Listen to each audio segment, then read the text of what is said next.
Fui. Podemos? Muito bem.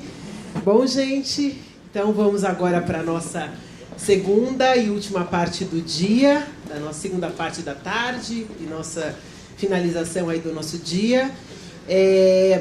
Agora a ideia é a gente trazer essa dimensão de cuidado para quem cuida, muito na perspectiva da saúde mental, né? Então, nós vamos ter 2 psicólogas aqui com a gente, 3 comigo, né? Discutindo um pouco sobre 2 diferentes perspectivas, né? Eu queria convidá-las, então, aqui para sentar do meu lado. Eu queria chamar a Mariana Luz, a Mari Luz, que é... Muito bem, pode bater palmas.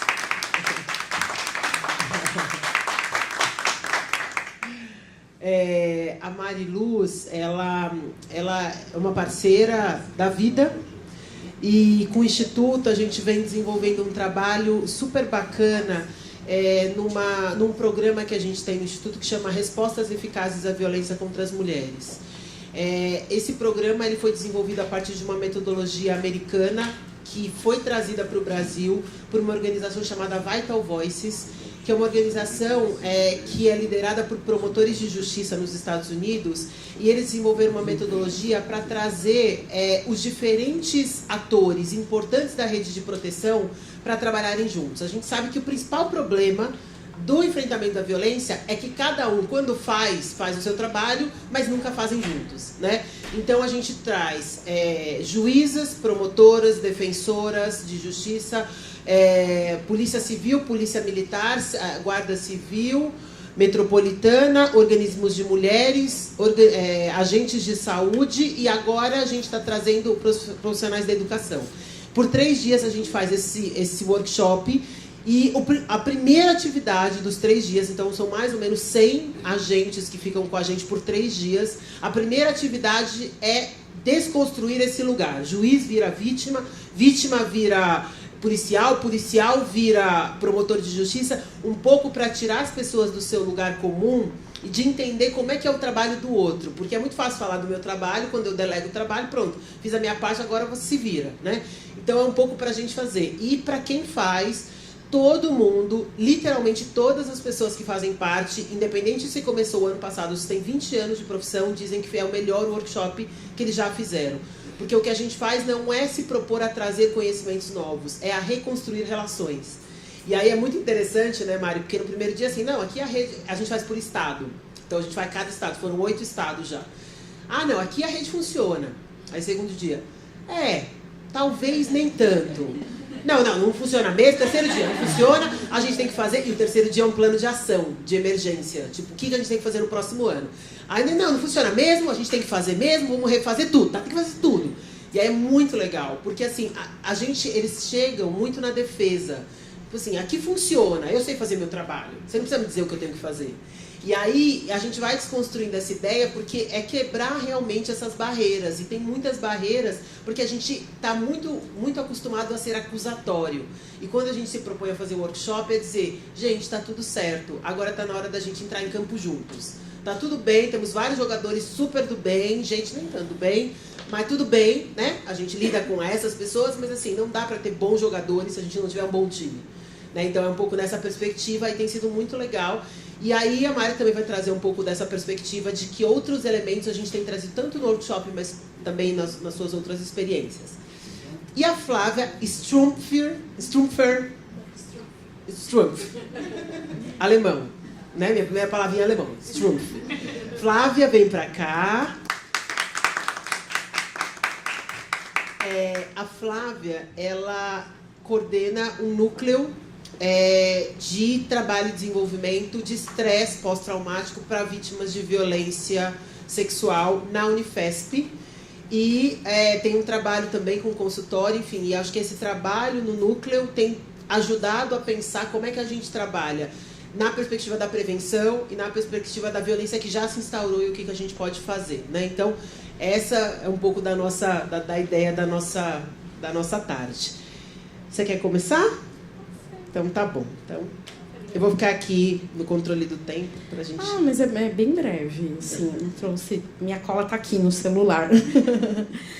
Primeiro eu queria fazer um agradecimento pelo convite, Mafô. Instituto Avon é sempre uma honra, né, poder participar desses trabalhos maravilhosos que o Instituto Avon está sempre à frente aí para que a gente elimine toda e qualquer forma de violência contra as mulheres e as meninas, né? A segunda coisa, quando eu cheguei, estava ouvindo a doutora Albertina falando, e aí é uma coisa que, em geral, eu nunca conto assim, em público, mas que hoje fez muito sentido ao ouvi-la falando, e aí eu quis compartilhar com vocês também. Eu tive uma experiência religiosa, eu fui freira por 10 anos. E nessa minha experiência, eu trabalhava com pessoas em situação de rua, né? E eu acho que é legal trazer isso, porque isso dá sentido até de como eu cheguei até aqui. E eu acho que é importante. Esse foi um ano de muito aprendizado para mim, dessa importância sobre dar sentido. Inclusive, é uma linha da psicologia que eu trabalho, né, que, em geral, a psicologia ela trabalha dessa forma, né? Se a gente não encontra sentido, né, vem todas as depressões, ansiedades e muitas coisas ruins, né? Então, a importância de dar sentido.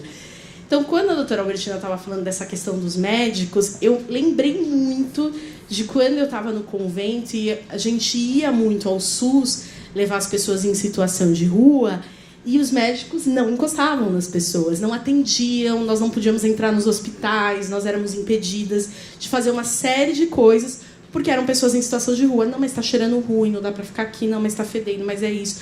E a gente cuidava em casa, eu cuidei de feridas, enfim, eu fiz coisas assim que eu nunca pensei na minha vida, vamos colocar dessa forma, né? E quando eu estava ouvindo ela falar, eu lembrei muito, então até quis trazer assim no início dessa fala, porque depois até com o trabalho, e às vezes os médicos iam até a nossa casa, porque nós tínhamos uma parte para as freiras, uma parte para as pessoas em situação de rua que moravam conosco. E depois os médicos iam em casa, e uma vez um psiquiatra disse para mim, e foi assim que eu quis ser psicóloga, começou nesse dia. Ele falou para mim, sabe, porque as pessoas tinham crises, enfim, surtavam, uma série de questões, né? Porque estavam sem medicamentos, e enfim. E aí ele falou, sabe o que é mais importante que os medicamentos, os tratamentos, o hospital? Vocês conseguem dar algo, que é o afeto, que as pessoas não têm, e o afeto cura. Né? Eu lembro que esse psiquiatra falou isso. E para mim, um psiquiatra falar isso, ele falou, o afeto cura. E eu realmente vi pessoas que tomavam, sei lá, 15 medicamentos, né, que estavam completamente atormentadas, sofrendo muito, reduzirem para para nenhum. Né? E os médicos não acreditavam. Eles falavam, mas o que vocês fazem? Né? E era um afeto, laços, né, que é um pouco do que a minha fala vai nesse sentido. Porque toda vez que eu penso, eu fiquei aqui pensando, né, como a gente pode aprimorar, né, a saúde mental, os atendimentos. Muito já deve ter sido dito, né, notificação é extremamente importante, políticas públicas. Mas eu fiquei pensando, algo que eu posso falar que faça diferença. Hoje eu acredito que é o afeto. Esse ano de 2018, para mim, ainda foi muito simbólico nesse sentido. Então, eu acho que o afeto ele é extremamente transformador, libertador. Né? Então, fazendo assim esse link com o que esse psiquiatra me falou, com a minha experiência de 2018, que foi um ano que eu atendi bastante em consultório, eu sou psicóloga clínica, então atendo em consultório, e aí eu fiquei vendo realmente essas questões, em cada atendimento, a diferença do afeto. Porque a linha que eu sou fenomenóloga existencial, é uma linha da psicologia, e essa linha, a gente acredita que a psicoterapia ela acontece nesse encontro, né, entre psicólogo e paciente. É nesse encontro. Então, é uma linha afetuosa, né, acima de tudo, assim, extremamente afetuosa. E a gente percebe o quanto o afeto faz diferença. Né? Na rede, né, que a gente sabe que, como a Mafô falou, o workshop, né, que eu tenho trabalhado junto com o Instituto Avon, a gente vê que essas fragilidades na rede, elas atrapalham demais o atendimento, mas não só o atendimento a quem sofre violência, mas também para as pessoas que trabalham. Porque causa um desgaste tão grande, e aí a gente entra na questão do autocuidado, que nada mais é um afeto conosco mesmo, que eu acho que é muito importante.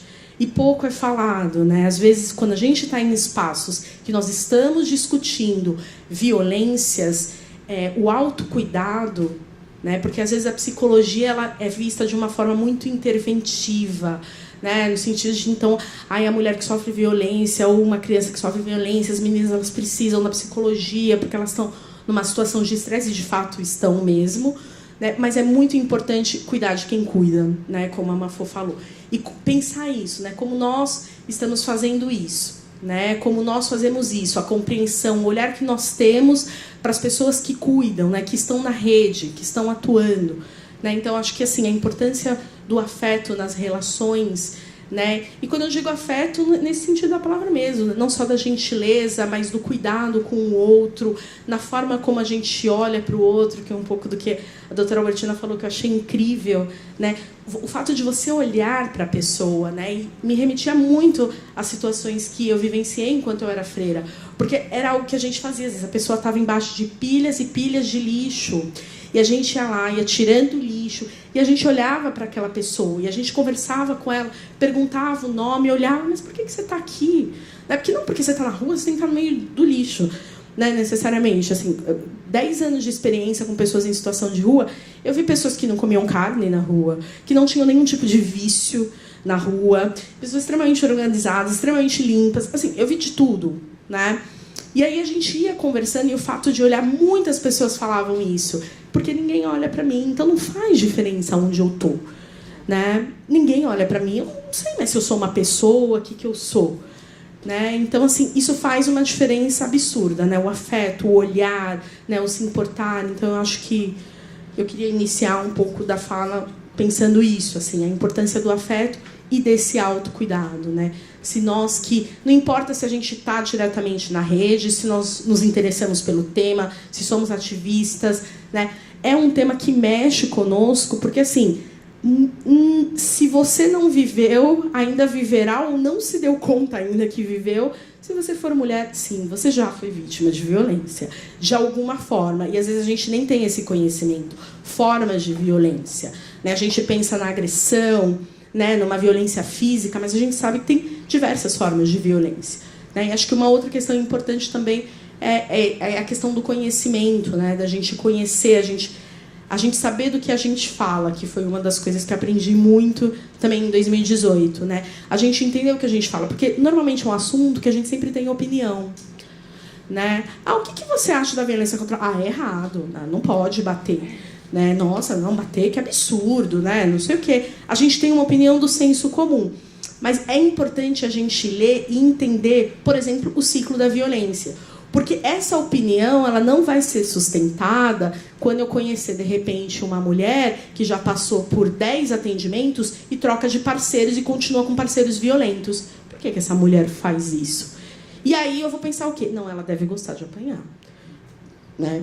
Se eu tenho esse primeiro discurso, eu não conseguir aprofundar, né? E não é, não digo nem num conhecimento técnico, porque isso vai depender do que você faz, profissão e tudo mais, mas de realmente entender sobre o assunto, para que a gente possa, inclusive, dar uma opinião mais capacitada e libertar as pessoas dessas amarras, que são também do preconceito, fruto da ignorância.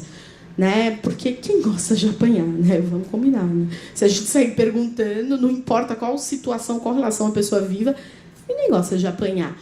Mas aquela pessoa ela fica naquela relação, né? E passa muito por isso, inclusive com o que eu acho que eu mereço. Né? Eu fiquei 1 ano fazendo atendimentos na Delegacia da Mulher, uma Delegacia da Mulher daqui de São Paulo. E eu escutava muito isso das mulheres. Não, minha bisavó apanhava, minha avó apanhava, minha mãe apanha, todas as minhas amigas apanham, minhas tias apanham, todo mundo apanha. Você não apanha?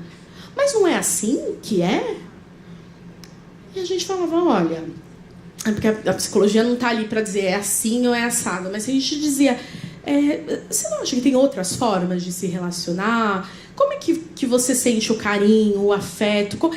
E aí, às vezes, a pessoa... Eu lembro de um caso que foi muito emblemático, que ela já estava numa relação há quase 30 anos de violência. E eu fui falar com ela, e ela... Eu sou uma pessoa que falo alto, eu sou meio assim, expressiva.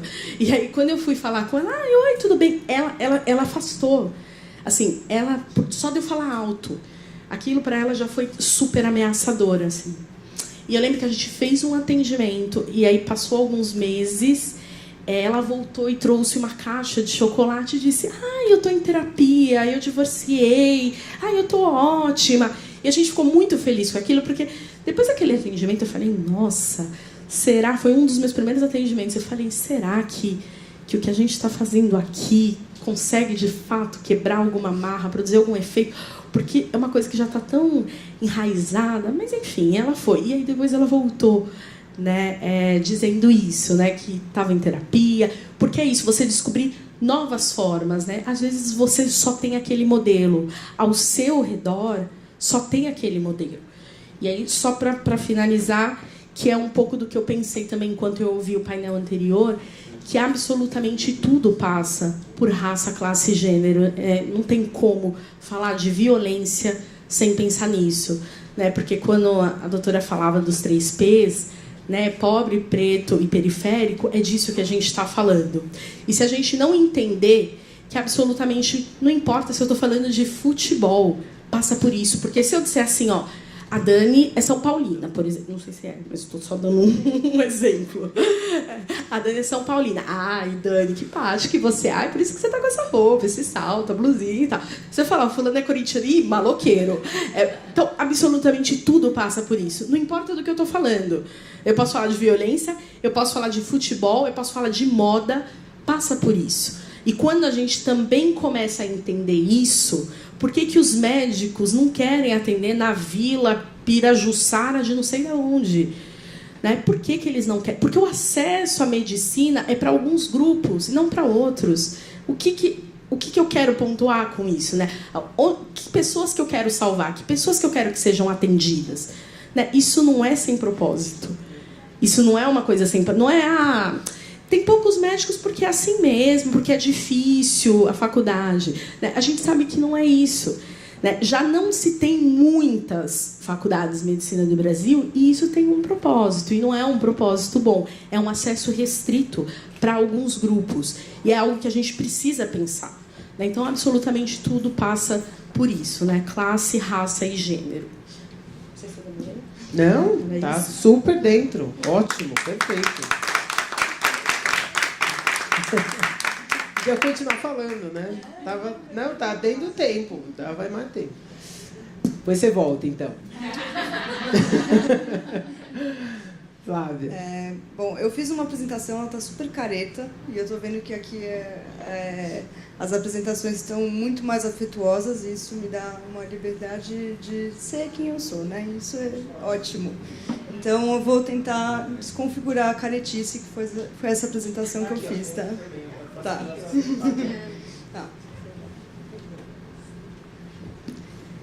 Bom, eu sou psicóloga junguiana e toda a sua fala me contemplou muito na questão do afeto. Realmente, o afeto é central no atendimento de vítimas de violência.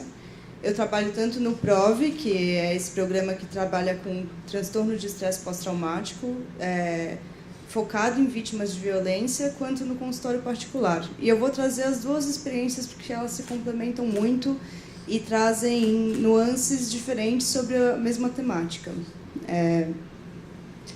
Eu coloquei um pouco sobre o que é violência. Eu acho que a gente não precisa entrar muito em detalhes, mas pensando na violência como algo estrutural da sociedade. Ela está aí faz um sentido, no sentido de manter as relações de gênero, e quando a gente fala de violência de gênero, né? Está aí para manter uma hierarquia, para manter um status quo da sociedade. Opa, olha só. É muito mais complexo do que só uma simples relação vítima e agressor. É transgeracional, é cultural, é algo que está muito inconsciente na nossa sociedade. As pessoas que tanto fazem violência quanto recebem não se dão conta que isso é violência, na maior parte das vezes. E isso é um complicador extremo. Quando a gente fala de violência contra a mulher, ainda mais, porque é algo que a gente está podendo falar disso faz muito pouco tempo. Eu estou trabalhando no PROV há 5 anos, vai fazer 6 ano que vem. E eu, dentro desses 6 anos, vi o que todos esses movimentos culturais que Me Too, ou Meu Primeiro Assédio, Meu Amigo Secreto, causaram nos atendimentos lá. por minha parte e de todos os psiquiatras e médicos envolvidos no atendimento, no sentido de... antes se falava de comportamento de risco das mulheres que sofriam violência, agora não mais. Não só lá dentro, mas em todos os lugares que eu trabalhei com trauma. Isso está mudando. Então, assim, trabalhar com violência, por mais que seja esse trabalho muito difícil, me permite criar uma esperança na humanidade que é fundamental no trabalho que eu faço. Assim. Então, acho que todo mundo já viu esse iceberg da violência, né? O que está exposto é sempre a violência física, a explícita, mas esse iceberg é muito maior e muito mais profundo e muitas vezes mais sutil, e atingir esse iceberg inteiro é muito complicado. Eu, infelizmente, no PROV, a gente só consegue atingir lá em cima, no exposto, que é a violência mais explícita possível. Mas, no consultório particular, muitas vezes eu trabalho com o que está submerso aí também. Então, alguns dados e estatísticas, né? Isso em 2015. Foram 63 mil denúncias de violência contra a mulher, um relato a cada 7 minutos. Isso tem estimativas que representa apenas 1/3 ou menos do que realmente é, porque, novamente, não era falado antes, em 2015, menos ainda, né? 58% violências contra mulheres negras. Isso são dados estatísticos necessários para a gente olhar. Aqui, 85%, nesse caso dessa pesquisa, foi 85% as violências ocorrem em ambientes domésticos e familiares. Tem uma estatística que fala que 96% dos estupros ocorrem por pessoas conhecidas. Ou seja, essa coisa do estupro que ocorre na rua, no escuro, à noite, por um desconhecido, representa 4%. E ninguém fala desses 96%. Porque a pessoa que é abusada dentro de casa não pode falar. Não pode entender que aquilo é uma violência, porque vai ser ameaçada de novo, vai correr risco de vida, então é muito complicado. Assim. Essa pesquisa eu acho particularmente interessante porque traz as percepções, né? E aí você vê como o tema é complicado, porque 67% dos participantes acreditam que a violência sexual acontece porque os homens não conseguem controlar seus impulsos. Daí você vai para outro, 97% dos participantes da pesquisa falaram que não concordam em hipótese alguma que a mulher pode sofrer estupro, mas 42% dos homens acreditam que a violência sexual acontece porque a mulher provoca. Então, os dados não batem. Não está todo mundo na mesma sintonia, não está todo mundo na mesma página quando a gente está falando sobre violência de gênero. Assim.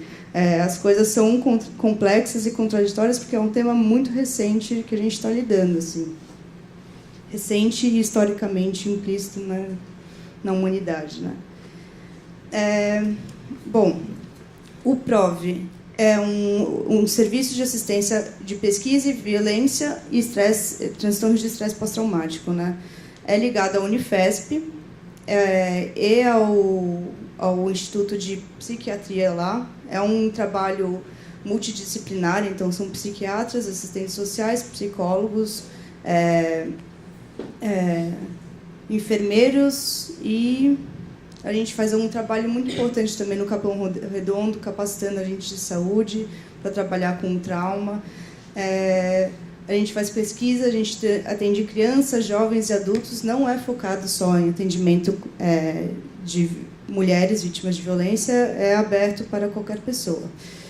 E faz parte de uma rede do SUS, portanto, é de graça, e todos os psicólogos, acho que isso é importante, todos os psicólogos, inclusive eu, somos todos voluntários lá. E eu não vejo isso como diferença alguma no trabalho que eu faço dentro do consultório. Para mim é um trabalho... aliás, quando os pacientes vêm para mim no consultório, eu falo, eu trabalho aqui e eu trabalho no PROV, então eu divido o meu tempo nesses dois trabalhos. Para mim é tanto quanto. Não é um voluntário de doação, para mim é um trabalho como qualquer outro. E eu me sinto remunerada de outras formas ali.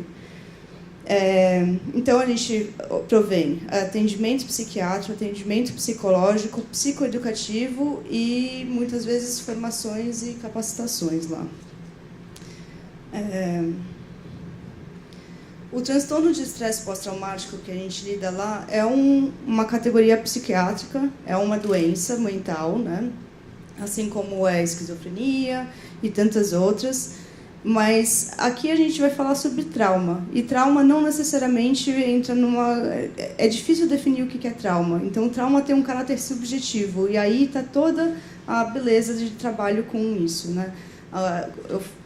Eu faço uma comparação em que o trauma é como um raio. O raio não cai 2 vezes no mesmo lugar.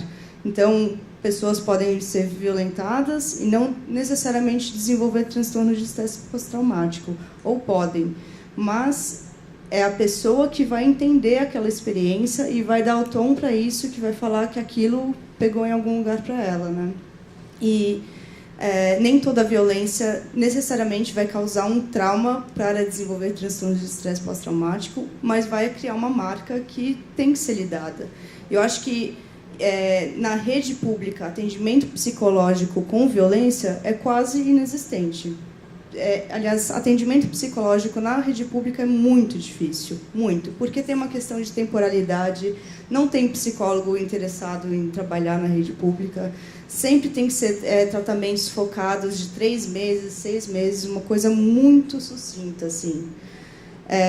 Mas dentro da questão de gênero e violência de gênero, acho que eu vou trazer um aspecto aqui que é importante. 50% das mulheres que são estupradas desenvolvem transtorno de estresse pós-traumático. E isso é a mesma taxa de pessoas que vão para a guerra. São os 2 eventos que mais causam transtorno de estresse pós-traumático. É uma estatística muito grande. E o PROV foi criado em 2008 pelo Marcelo Feijó e a Andrea Feijó, que são 2 psiquiatras, porque eles foram num congresso nos Estados Unidos sobre transtornos de estresse pós-traumático e lá se falou que no Brasil não tinha transtorno de estresse pós-traumático, porque aqui não tinha guerra. Sim, e aí eles realmente voltaram e falaram, bom, a gente vai ter que trabalhar isso porque a violência aqui é institucional, a violência aqui é generalizada, a gente vive numa situação de violência. Não, pois nenhum país tem 63 mil mortes, nenhum país de guerra. Sim. Então, assim, né? Exato. Realmente, a gente está acima das guerras. Exato. De fato, aqui não tem guerra. Tem outra coisa que é antes da guerra, que eu não sei o que é.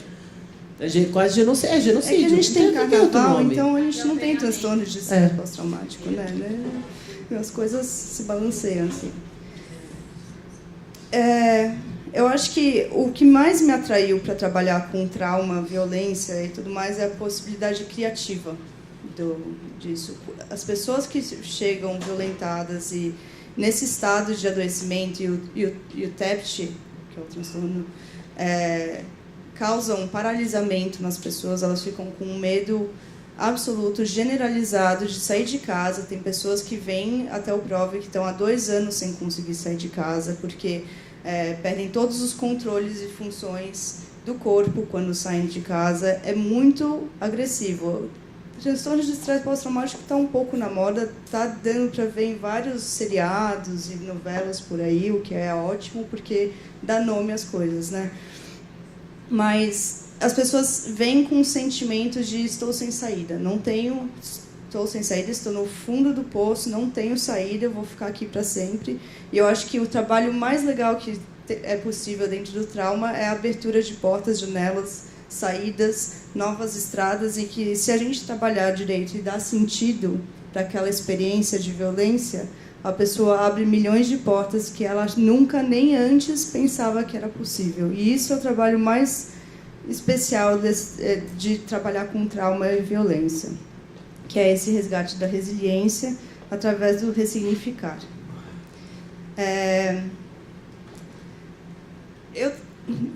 Lá no PROV eu trabalho com mulheres extremamente adoecidas, mas no consultório particular, mesmo quem não me conhece no trabalho com violência me indica pessoas e vem pessoas completamente que não sabem do meu trabalho com violência, eventualmente, com as mulheres, a temática da violência surge. E a grande diferença é que no PROV a pessoa chega lá já nomeada de você tem transtorno de estresse pós-traumático, portanto você sofreu um trauma. E no consultório ninguém é dito isso. Consultório, às vezes, a pessoa demora 1 ano e meio para talvez expressar que lá atrás ela foi abusada quando tinha 6 anos de idade. E daí, para mim, que eu estou olhando aquela experiência, tudo faz sentido. Parece que traçou um ligue-pontos e fez uma figura ali que eu falei, agora eu entendi o que está acontecendo por trás de tudo isso. Mas o nomear a violência é muito importante. Esse é um dos primeiros passos para trabalhar com violência, é nomear, você foi vítima de uma violência. E muitas vezes esse nomear apenas leva meses. Não é uma coisa fácil de nomear. A pessoa às vezes me traz uma situação de violência em que ela não entende como violência e eu espero o momento certo para nomear aquilo. Porque se eu falar antes da hora, vai ser violento para ela. E talvez eu perca a oportunidade de tratar com aquela pessoa muito mais profundamente e de uma forma delicada. Então, é um trabalho afetuoso, realmente tem que ver cada paciente, cada momento, cada estrutura da pessoa para ela conseguir aguentar aquela nomeação. Eu tive um paciente que me contou que a primeira experiência sexual na vida foi... Ela estava bêbada e não acordada. Foi o namorado dela. E eu perguntei para ela, e o que você entendeu disso? Daí ela falou assim para mim, não foi um estupro. Foi a primeira vez, assim, tá bom, então vamos trabalhar dentro da categoria de não foi um estupro. Demorou meses até ela assumir que aquilo foi um estupro. Né? Não é uma coisa simples. A gente não consegue entender que essas violências aconteceram. Mesmo, por isso que esses 4% de quem faz quem sofre o estupro por desconhecido é mais fácil, no sentido de você pode ter raiva daquela pessoa que no meio da rua você estava indo a caminho do trabalho, do seu marido, do seu namorado, do seu familiar, é muito mais difícil. Entra numa complexidade que vai falar sobre como você se constituiu como pessoa, como aquela pessoa mudou você e como isso criou feridas que são invisíveis. Então é muito mais difícil mesmo. Não mais difícil, mas mais complexo, com certeza. Então, no PROV acaba surgindo que muitos dos casos são só esses casos de pessoas desconhecidas. A violência doméstica a gente quase não tem acesso lá, porque essas pessoas não chegam no PROV. É muito interessante. Eu fico pensando também se o adoecimento é diferente. Se não causa transtorno de estresse pós-traumático, porque não consegue realizar que é um trauma, mas adoece vai para clínica de drogas e álcool porque precisa anestesiar aquilo, vai para depressão, vai para outros sintomas que não um transtorno de estresse pós-traumático, que é uma cisão na vida daquela pessoa, porque não, é uma coisa que ela passou a vida inteira sofrendo, 30 anos. Eu acho que isso que você falou, eu até anotei aqui, essa questão de nomear, trabalho muito isso em consultório, né? Às vezes as pessoas falam, não, aconteceu uma coisa comigo, e aí ela vai descrevendo a coisa, porque a fenomenologia tem muito isso, né? Ela trabalha com descrição dos fatos. Então a pessoa vai descrevendo, você vai perguntando mais, ela vai descrevendo, até que a gente fala, não, mas isso que você está me dizendo é tal coisa? E aí, quando a pessoa diz, não é isso, é tal, eu tenho esse sentimento, ou é esse fato, né? Vem essa libertação, que a gente acredita que liberdade, na verdade, é não ter medo, né? Não tem a questão da cura, né? Mas a cura na psico é isso, né? É ficar curando, é quando você deixa o queijo lá curando, né? Então é isso, é ressignificar, você fica pensando, se demora em cima disso. Então, eu acho que é isso que você falou, o nomear. As pessoas não nomeiam, a gente atende em consultório muita gente que está com transtorno de estresse pós-traumático. Em outros espaços você percebe pelos sintomas e tudo mais, mas as pessoas não nomeiam, né? Tem um medo de nomear, porque nomear significa eu vivi aquilo, né? Então, não, meu namorado fez sexo comigo desacordado. Não é um estupro, porque o dia que eu disser um estupro, eu tenho que dizer... Porque meu namorado me ama e ele não faria isso comigo. E eu amo ele. É muito difícil, né? No PROV, a gente agora está com uma pesquisa que em parceria com Pérola Barton. São só mulheres vítimas de estupro que desenvolveram transtornos de estresse pós-traumático. E a gente entra tanto com o lado medicamentoso quanto o terapêutico. E nessa pesquisa, até agora, são 72 mulheres que estão participando. Está dando ótimos resultados. E dentro dessas 72, eu atuava na triagem. Então, eu entrevistava cada uma dessas mulheres. A triagem durava 4 horas com cada uma, assim, para pegar toda a história e ver o que estava acontecendo.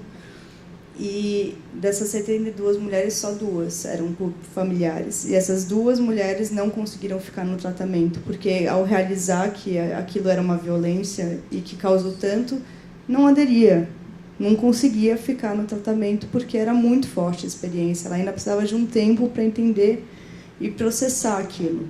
É muito, muito forte mesmo.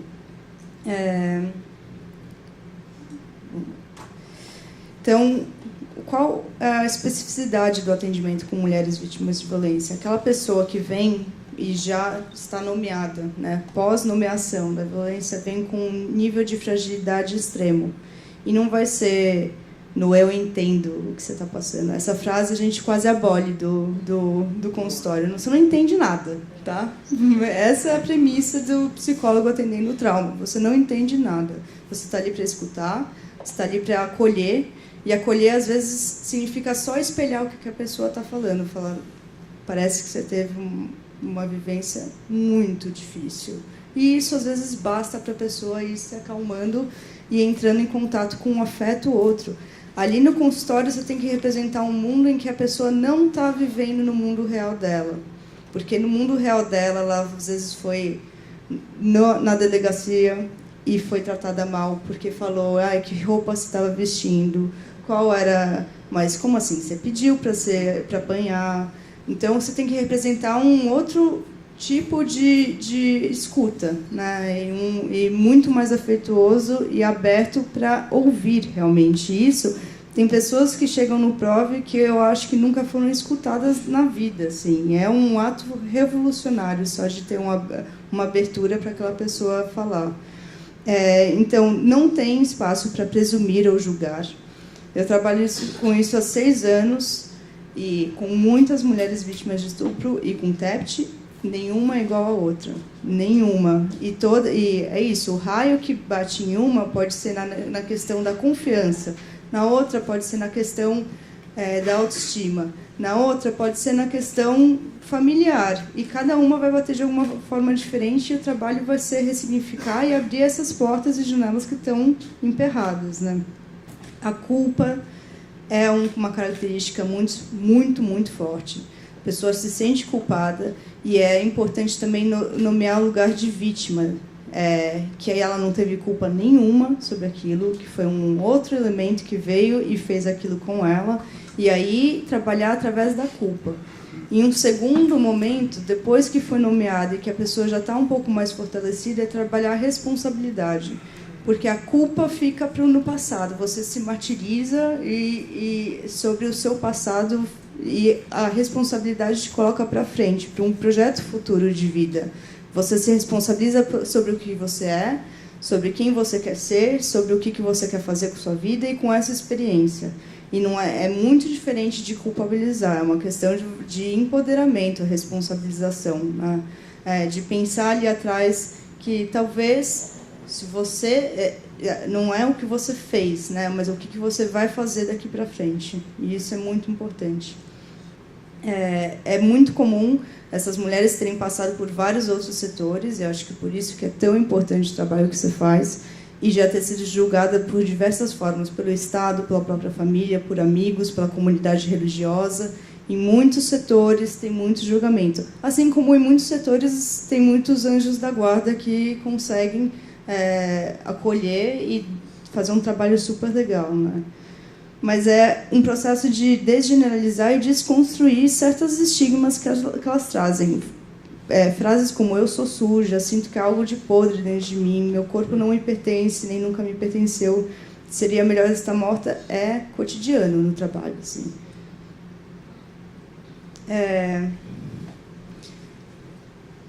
Então, no contexto terapêutico, não vai ser só a redução de sintomas, isso é a coisa mais visível. Isso vai se dar através da relação que você vai criar com aquela pessoa, do vínculo e de proporcionar esse espaço de afeto e acolhimento, né? mas lá vai também ter uma construção de novos limites entre si e o mundo, e novos vínculos e reconstrução de vínculos afetivos, de rede social. A gente vai chamar os familiares quando é necessário para explicar o que a pessoa está fazendo, o que ela está passando, e muitas coisas assim.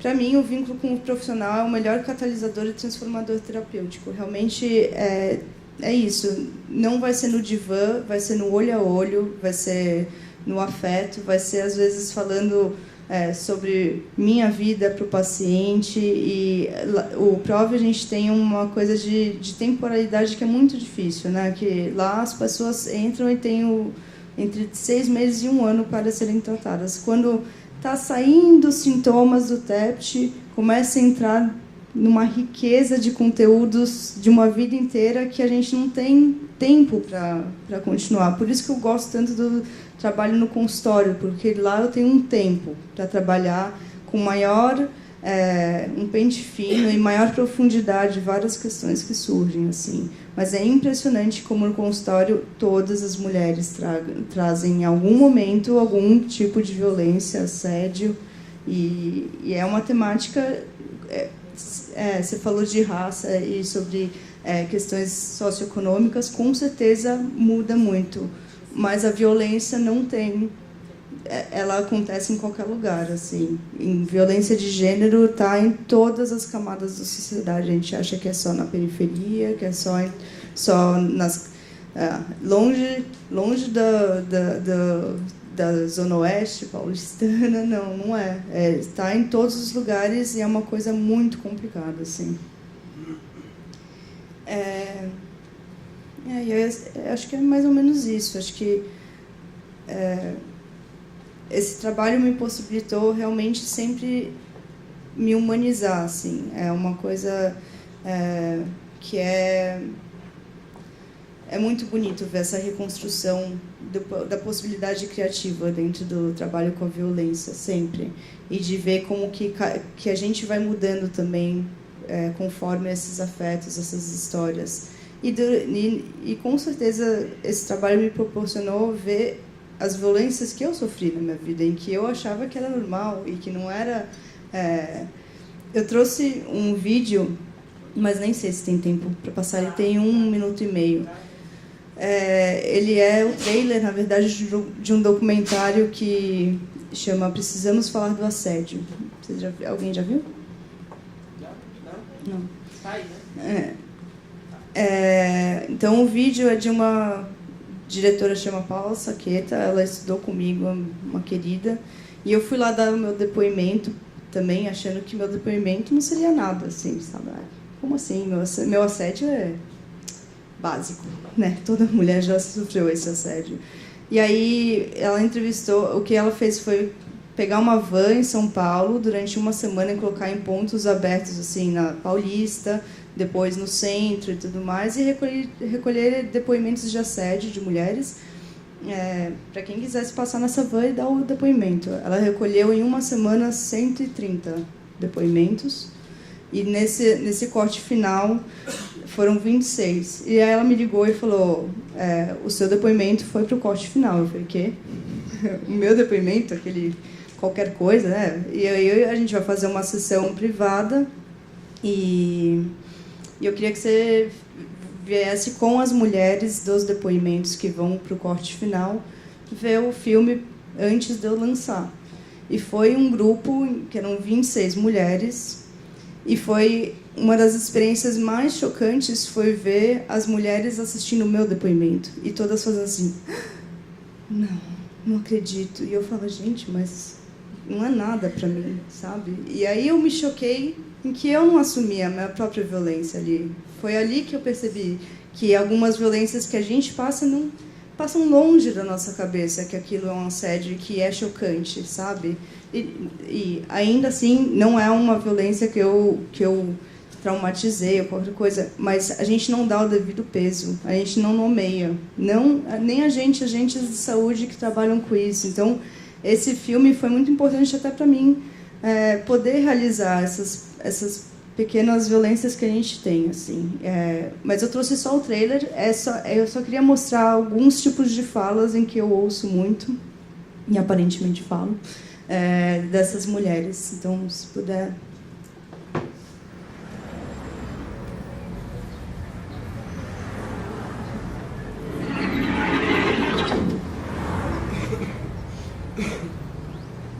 Eu tinha, acho que uns 5 anos, ou 7, eu não sei ao certo quanto, quando eu comecei a sofrer abuso sexual do meu primo. E quando cheguei até a janela do banheiro, tinha um homem da comunidade me observando há muitas horas, assim, há muito tempo, na minha intimidade, eu dentro da minha casa. Aquele olhar, sabe, foi um olhar muito violento. E eu lembro que quando eu caí, ele falou que o lugar de mulher era sempre no chão. A gente nunca devia olhar para eles frente a frente, era sempre de baixo. Chegava uma hora que simplesmente você chegava nos lugares dura e já evitando qualquer tipo de contato, e ele olhava na sua cara e falava: não se preocupa, hoje eu não vou fazer nada com você. Acordei com ele em cima de mim, foi... Tem umas horas que o mundo para de fazer sentido e tem uns segundos, não sei se dá pra medir desespero em segundos. Eu não consigo lembrar direito o que aconteceu. Eu só tenho uns curtos flashbacks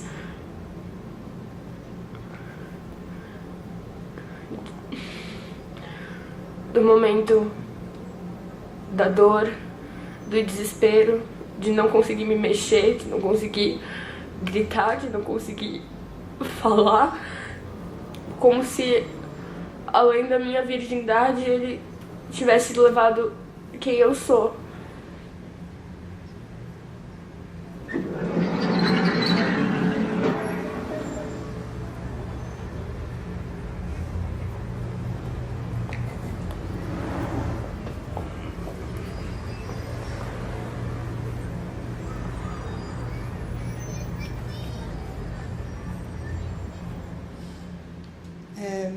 Não queria que terminasse nesse fundo, eu queria mesmo era passar que isso é possível de mudança, todos esses relatos.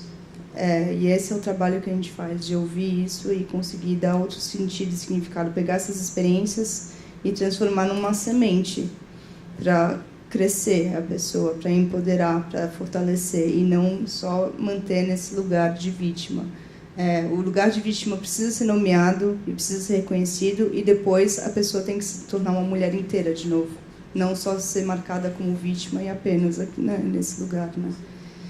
E queria agradecer, porque essa experiência está sendo maravilhosa de ouvir todas essas mulheres. Eu acho que essa coletividade também dos relatos, quando eu ouvia essas 26 mulheres, foi uma das experiências mais importantes de também me sensibilizar com tudo novamente, né? Porque às vezes a gente vai criando casquinhas e é importante às vezes retirar as casquinhas e se deixar tocar pelo tema de novo, assim.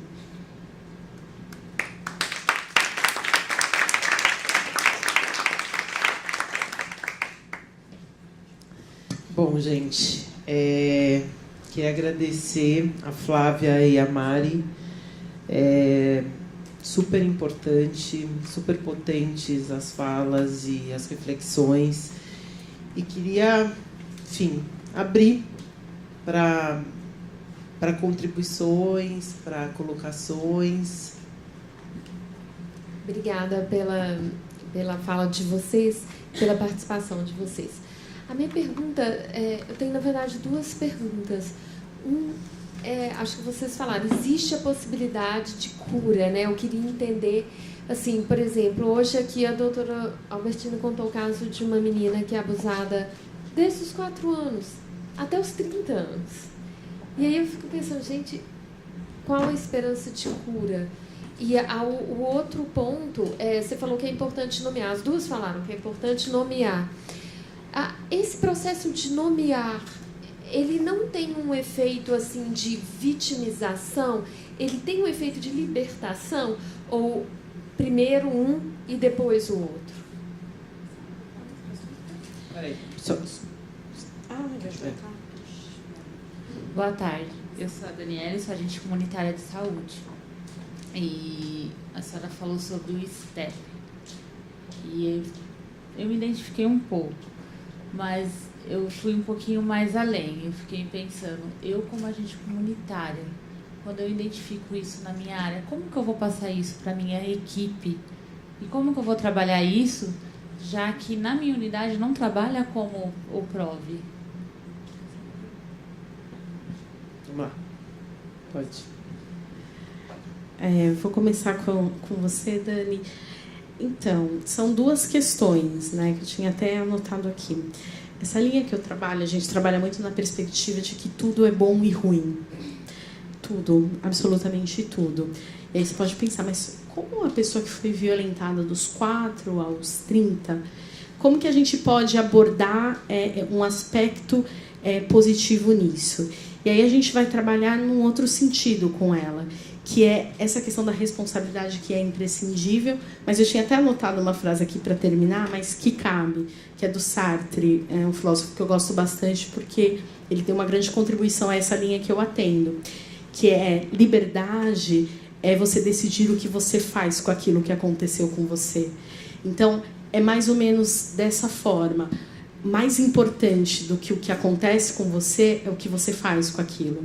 Então, mais importante do que você ficar dos 4 aos 30 debaixo de um jugo de violência é o que nós vamos fazer com isso agora. É isso. Então, o nomear é importante por conta disso, porque você vai chorar essa dor, você vai se colocar nesse lugar de vítima, porque frases como essa, eu devia de estar morta, eu mereço, né? E uma coisa que eu vejo muito em consultório com mulheres vítimas de violência é uma tonalidade afetiva que a gente chama, que é assim: ah, não, então, ele vinha, ele me estuprava, eu tinha 6 anos, era com a penetração e não sei o quê, depois eu ia tomar um café, aí ele me dava um pão, aí nesse tom, assim, como se fosse o mesmo tom. E isso para você ver que isso está tão enraizado, incrustado, por isso que o nomear é importante, porque ela não se permite falar, meu Deus, alguém com 4 anos ia lá e colocava um pênis dentro de mim, eu tinha 4 anos, eu era uma criança. O que uma criança de 4 anos tem que viver? É muito distante disso. Então, o nomear ele é importante por isso.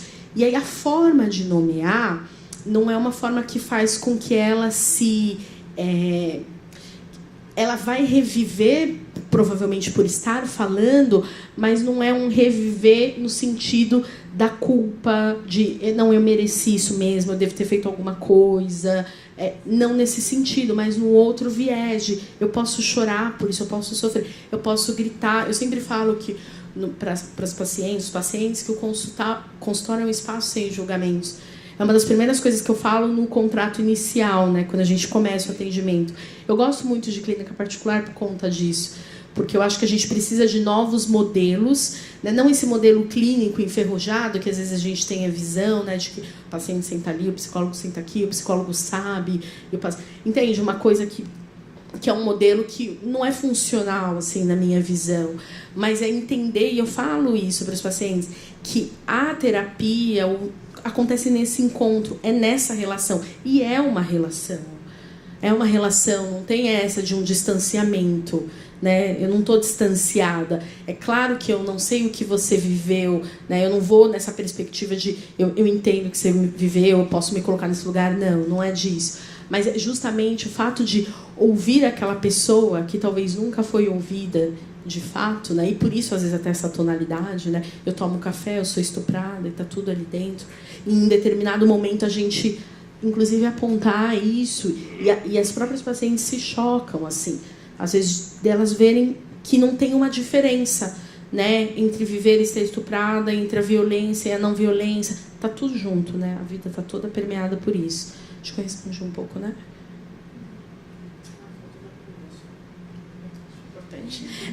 Que a cura, né? As pessoas têm muito isso, né? Não, mas eu vou ser curada? E aí eu sempre dou esse exemplo do queijo. A cura para a psicologia não é diferente da medicina.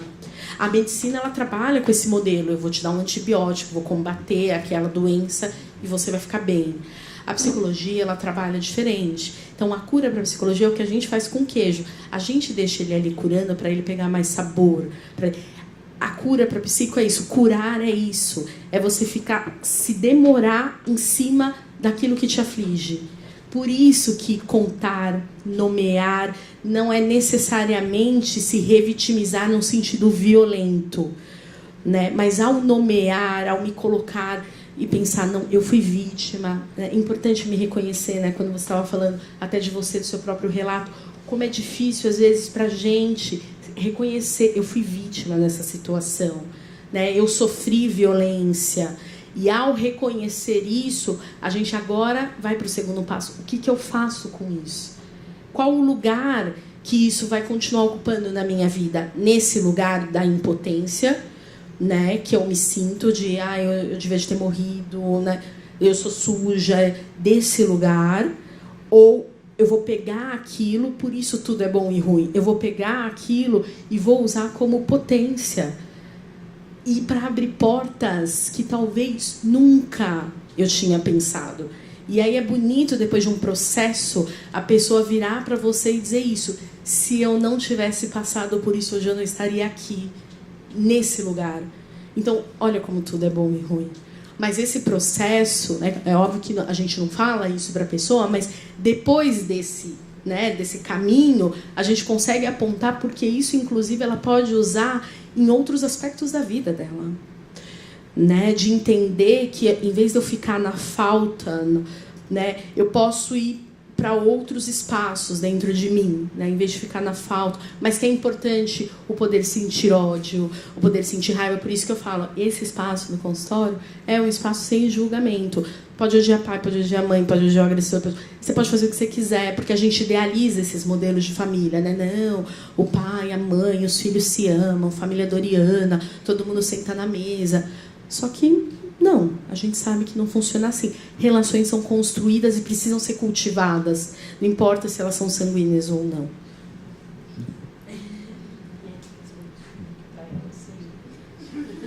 Só complementando sua fala, acho que quando a gente fala que tem que nomear e validar o lugar de vítima, é porque a pessoa não se sente vitimizada por uma agressão.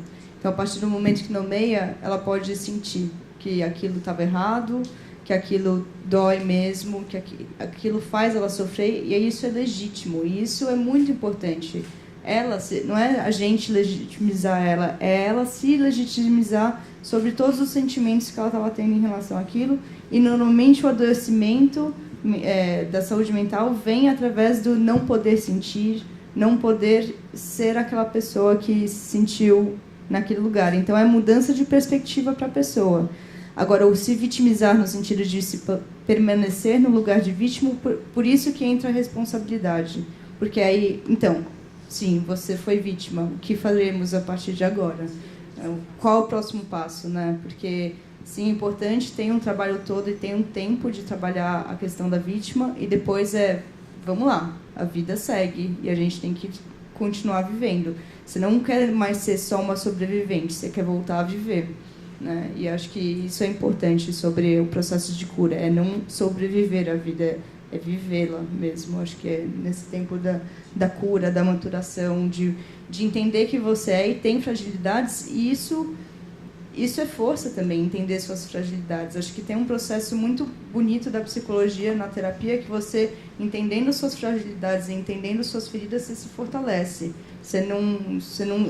As pessoas entram num sistema, né, de que se você nega, você está mais forte. Não, é o contrário. Você integra aquilo em você, aquilo faz parte de você, e você fala, isso é bonito.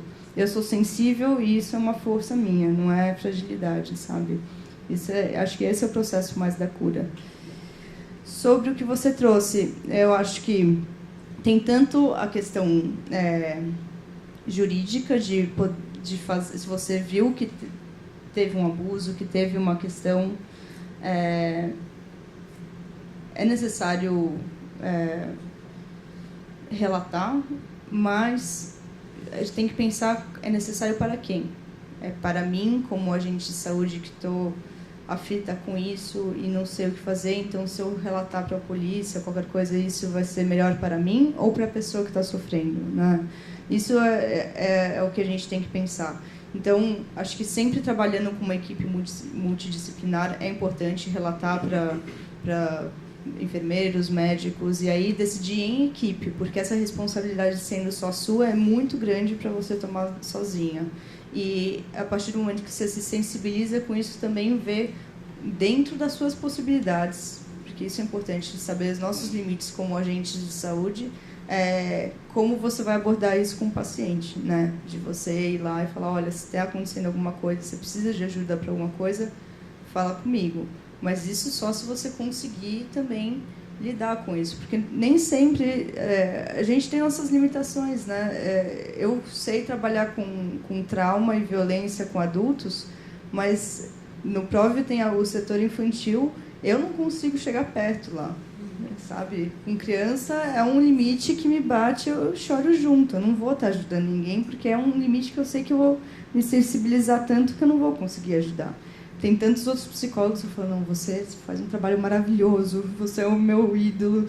E aí as pessoas falam, mas você atende adulto, é muito pior. E fica um babando ovos para o outro ali.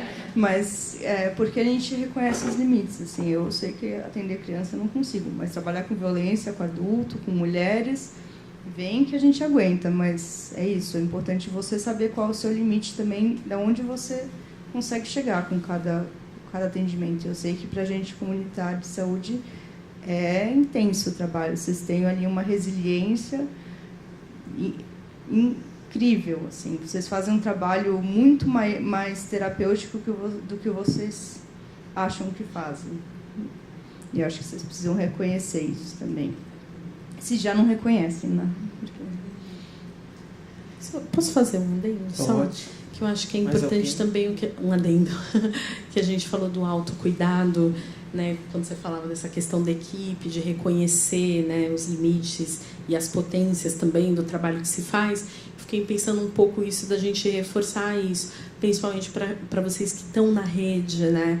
Essa questão do autocuidado, de cuidar de si, de ter um momento, né? Porque às vezes as pessoas que estão na rede e trabalham com essa temática, que parece que se você 5 minutos que você se desviar, parece que uma mulher morreu, né? A gente tem essa impressão de que as vidas dependem o tempo todo da gente, e isso é uma carga que se torna muito pesada, né? E pode se tornar muito adoecedor. Então é muito importante, né? Quando você fala que você tem equipe e tudo mais, pensar isso até junto com a equipe, né?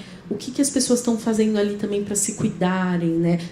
Para estarem bem, né? Porque realmente o trabalho que os agentes de saúde fazem são imprescindíveis e é muito terapêutico, porque a escuta, né? A escuta ela é muito terapêutica, né? Então esse trabalho também de escuta de... Eu acho que o agente comunitário sofre muito com essas amarras. Que aí a gente chega até a equipe e daí da equipe em diante não vai. Não vai, porque a gente não tem a rede. É, a rede. Tem a rede, mas tem a falha da comunicação. Sim. Então, assim, eu não sabia do PROV. Minha equipe, pode ser que saiba, talvez não. É uma coisa, assim, que a gente vê muito essa questão do cuidado. Cuidar de quem cuida, né? O cuidar de quem cuida, eu, pessoalmente, eu já tive uma experiência, assim, que foi muito... Tudo para um lado bom e um lado ruim, né? E aí, aquela questão... Era a mamãezinha que participava do grupo de gestante, desde o início da gestação, tinha filhas, tudo. E aí, o vizinho virou o agressor da filha. E, assim, era um vizinho que já conhecia mais de 30 anos, tomavam um cafezinho, churrasquinho, final de semana, bonitinho. A menina foi no mercado comprar batata e a menina nunca mais voltou. Todo mundo procurou, a comunidade toda, e ninguém achou. A menina estava dentro do apartamento dele, debaixo da cama, morta. Então, assim, a gente tem um contato direto com as pessoas, né, os agentes de saúde. E o que a gente sempre pede justamente é isso, maior comprometimento também, não só da instituição também, com essa questão do cuidar da gente. Mas também vem o outro lado. Como é que a gente se vê para fazer esse cuidado? Porque se a gente não correr atrás também... E, assim, o Santa Marcelina, ele tem uma rede de apoio para os agentes, para os funcionários, porque ele tem esse olhar desse cuidado. Só que para isso a gente tem que procurar, a gente não é encaminhado, vamos dizer assim. Eles veem a necessidade e vai lá. Nesse caso em especial, como eu também fazia parte do grupo que essa mãezinha participava, tudo, a gente ficou... Eles perceberam que a gente ficou muito chocado, porque, assim, é uma coisa extra, né? Então, a rede de apoio foi até a unidade, conversou. E aí, depois, algumas foram fazer essa participação. Eu achei, assim, de suma importância exatamente por causa disso. Dentro do consultório, você não tem julgamentos. Dentro do consultório, a gente é um ser único. Né? A gente tem a atenção que muitas vezes a gente não tem, porque geralmente a gente entra na casa das pessoas para ter a escuta. Dentro da nossa casa a gente tem uma escuta, mas é uma escuta diferenciada. A escuta do profissional é uma coisa à parte e tira aquele estigma. Você tá com o psicólogo? Ai, doido. Você tá doida. Vai com o psiquiatra, você tá doido. E quebra isso, quebra essa barreira. É um momento que você tem para você, vão te escutar e pronto. Não tem o julgamento. Ah, não, mas você não devia ter feito assim. Ah, mas por que você fez daquele jeito? Então, assim, muitas vezes a gente fica preocupado com isso e adoece. E adoece muito a ponto de você não conseguir sair de casa, você não conseguir cuidar dos seus filhos, cuidar da sua casa. Tem aquelas barreiras. E com a ajuda do profissional, a gente consegue quebrar essas barreiras. Boa tarde. Meu nome é Catarina, sou agente comunitária de saúde também. E queria falar um pouquinho assim, em relação ao agente comunitário de saúde, a gente sabe que acho que 50% mais ou menos dos profissionais que são agente comunitário já está adoecido, já está em algum tratamento por conta de muitas situações que a gente ouve e a gente não tem mesmo com quem compartilhar e quando tem, muitas vezes a coisa não anda, fica ali no caminho, fica ali dentro da equipe. E como eu já falei hoje, né, nós somos comunidade, nós moramos no território. E por estar ali no território, por morar na comunidade, a gente não acompanha só aquela pessoa no período das 8 horas de trabalho. A gente acompanha no final de semana, à noite, porque são nossos vizinhos, né, são nossos parentes.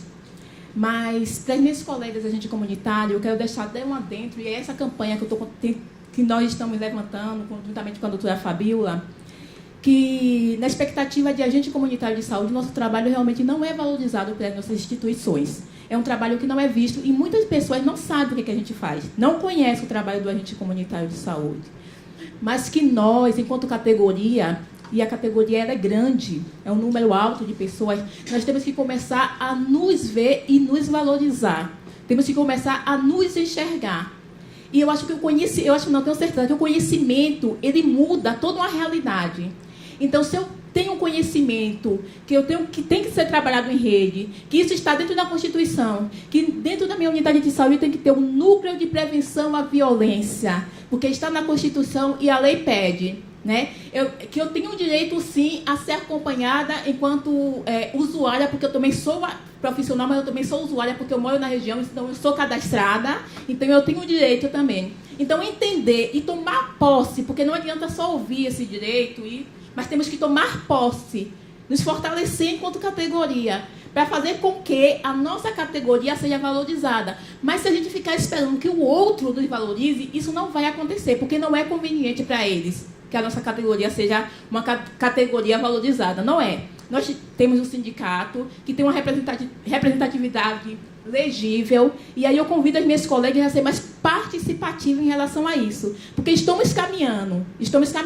Só que a gente de saúde tem um papel muito importante dentro do SUS, dentro da saúde, e é um papel que até muitas vezes o agente de saúde ele não conhece. Então, fica essa dica também de que nós não devemos só esperar ser cobrado, mas nós devemos também cobrar. Se eu tenho uma situação na minha área e que requer um trabalho profissional ali, com todos os profissionais, e eu levo para a minha equipe, isso não está acontecendo, eu vou ter que ir para meu gerente, eu vou ter que ir para a supervisão pública, por isso é importante participar do Conselho Gestor de Saúde que existe, que tem que ter nas unidades de saúde, tem um Conselho Gestor de Saúde que é na unidade, tem um Conselho de Supervisão também, para poder levar isso adiante, porque nós temos que ser fiscalizadores dos programas públicos que existem. Então, isso é muito importante. E aí, eu quero deixar só isso adentro mesmo e convidar, porque hoje estamos aqui. Agradecemos a doutora Fabíola, né? A instituição Tá Bom, mas assim, nós convidamos outras colegas, muitas outras colegas, né? E a gente tem que entender que eu não vim para aqui hoje enquanto agente comunitário de saúde, eu vim para aqui hoje enquanto comunidade. Estou completamente fora do meu horário de serviço, do meu horário de trabalho, mas que é importante, porque tudo que eu ouvi aqui, tudo que vocês falaram, vão ser replicado para 200 famílias. Vão ser repassados para 200 famílias. E vai fazer a diferença assim, porque dessas 200 famílias, se 3 famílias entenderem o que aconteceu, o que está acontecendo aqui, da forma que a gente está entendendo, e essas famílias tomarem posse do que aconteceu aqui, e eu levar para essas famílias, vai haver mudança, vai haver transformação. Então é muito importante também nós termos essa consciência. É isso que eu queria falar. Obrigada. Então tá bom, a gente pode encerrar, né? Porque, né, depois dessa fala maravilhosa. Eu queria... tem mais alguém que quer fazer algum comentário? Então vou fazer 2 perguntas que eu fiquei aqui pensando. Tem muitas formas da violência se expressar, né? E quando eu li Seria Melhor Estar Morta, eu ouvi isso de 4 amigas diferentes essa semana. Só essa semana. E todas dentro de relacionamentos abusivos, né? E aí, isso para mim é um alerta, porque eu já ouvi histórias, esse é um indício de que está muito próximo do próximo, que é o suicídio. Então, essa fala, para mim, ela é muito emblemática, né? Então, como que você lida com isso? Né? Então, eu queria um pouco entender dessa perspectiva, como é que, para vocês, lidar com essa fala.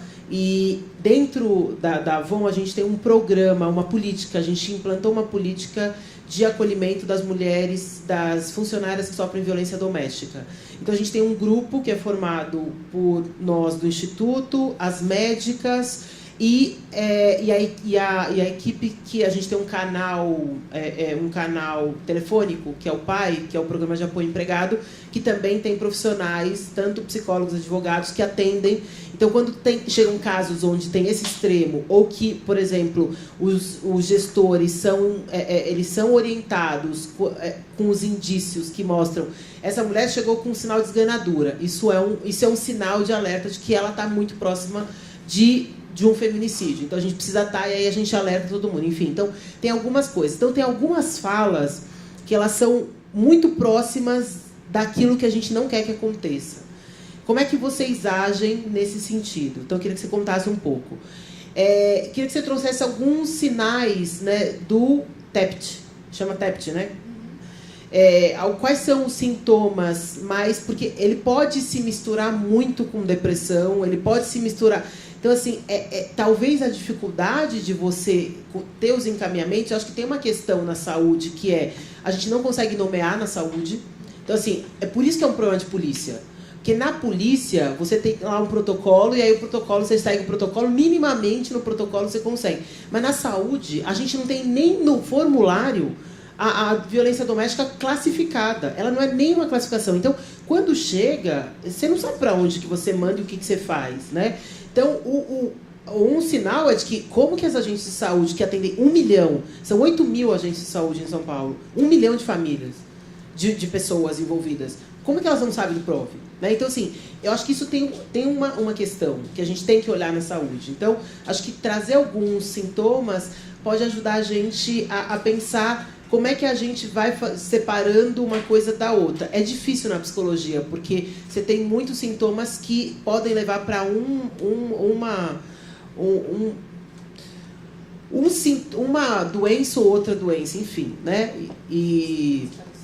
Então, a gente precisa tomar esse cuidado, mas acho que é legal você trazer. E eu queria que vocês falassem, porque tem aparecido. Essa semana mesmo nós fizemos, né, a Dani nem sabe, mas essa semana a gente teve CIPAT, que é a semana dentro das empresas de segurança. E aí a gente teve a gente estava aqui, e aí a gente teve uma parceira nossa que foi para Avon falar com a fábrica. Quando ela saiu, no dia seguinte ela recebeu 3 casos de estupro marital. De sinais de estupro marital dentro da fábrica. Que eu já recebi também, atendo. Então, assim, o estupro marital, como assim? Não existe estupro marital. Assim, você está casado, faz parte do casamento, não existe negócio de estupro.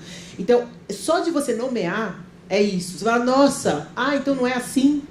né? Não é para ser? Então, queria que você trouxesse um pouco desses elementos, porque principalmente quem é agente de saúde está dentro, é isso, né? É essa relação. Então, eu queria que você falasse um pouco sobre isso.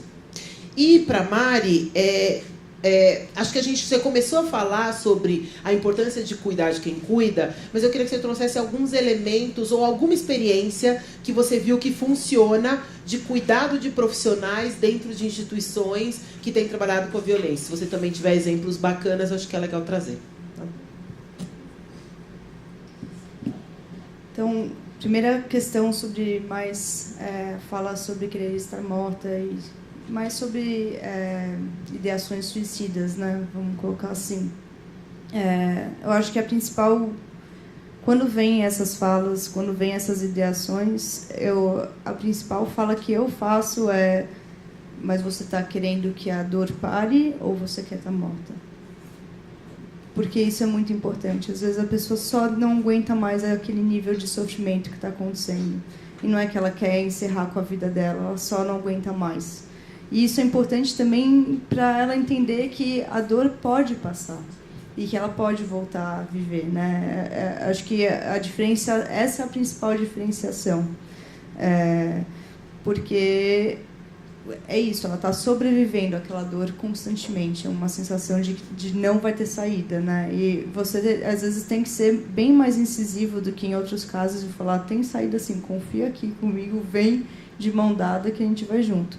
Já tive casos que eu tive que chegar... Aí, uma coisa importante, saber a rede que a pessoa está inserida, né? Se ela estiver passando por aquilo sozinha, ninguém souber daquele nível de sofrimento que ela está passando, aí sim é quebra de sigilo, é avisar os pais, é avisar algum amigo ou familiar, porque ela não pode passar por esse nível de dor e sofrimento sem ter gente alertada sobre isso ao redor dela, porque tem que estar, às vezes, durante um tempo de vigília. Quando a gente trata com antidepressivos ou alguns remédios psiquiátricos, os remédios dão, no primeiro momento, uma energia a mais, e essa energia a mais, em casos muito graves, podem vir com tentativas de suicídio, porque a energia a mais não cessa o sofrimento, mas dá energia para fazer algo em relação àquele sofrimento, e isso é muito difícil, assim. Então, por isso que a gente trabalha muito com os familiares ou amigos para dar conta daquela pessoa, assim, e isso tudo dentro das possibilidades dela. Me lembra a sua pergunta de novo, a segunda? Sobre os sintomas. Os sintomas do TEPT. Então, claro que a gente pouco trata TEPT, só TEPT. Todos vêm acompanhados de vários outros sintomas, mas tem algumas coisas bem claras, assim. Primeiro, o transtorno de estresse pós-traumático se dá depois de um mês em que a violência ou o evento traumático aconteceu. Então, se passado um mês os sintomas permanecerem, isso é transtorno de estresse pós-traumático. Se você tem esses sintomas antes desse um mês, chama transtorno de estresse agudo, que é o TEA. E esse agudo. E então vai ter sintomas de hipervigilância, a pessoa tem uma sensação constante de que aquele evento traumático vai acontecer em qualquer lugar e é generalizado. Então, eu estou dentro de casa, eu acho que o meu agressor vai estar dentro de casa e eu fico preocupada, eu fico olhando as janelas, eu fico trancando as portas e eu não consigo dormir. Normalmente, o sono é uma das questões mais afetadas. Ou se dorme com dificuldade, se dorme tem pesadelos, sono entrecortado, ou só dorme durante o dia.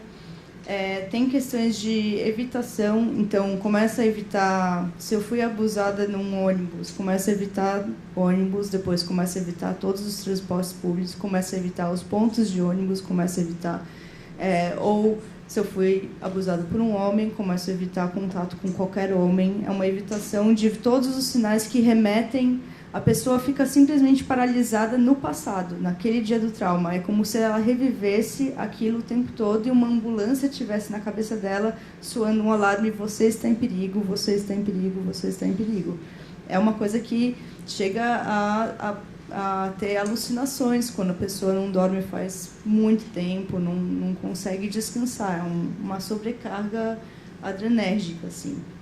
Além disso, pode vir acompanhado com sintomas depressivos, então a culpa dentro desses sintomas é uma não vontade de viver, uma falta de esperança. Às vezes tem sintomas dissociativos, que é quando você tem crises de ausência, assim, a pessoa parece uma cisão mesmo, ela parece em estado catatônico durante alguns minutos, se ela ouve um barulho muito forte, por exemplo, que remete ao trauma, e aí ela entra em estado de ausência, porque é uma proteção do corpo contra esses momentos, assim. Que mais que tem de sintoma?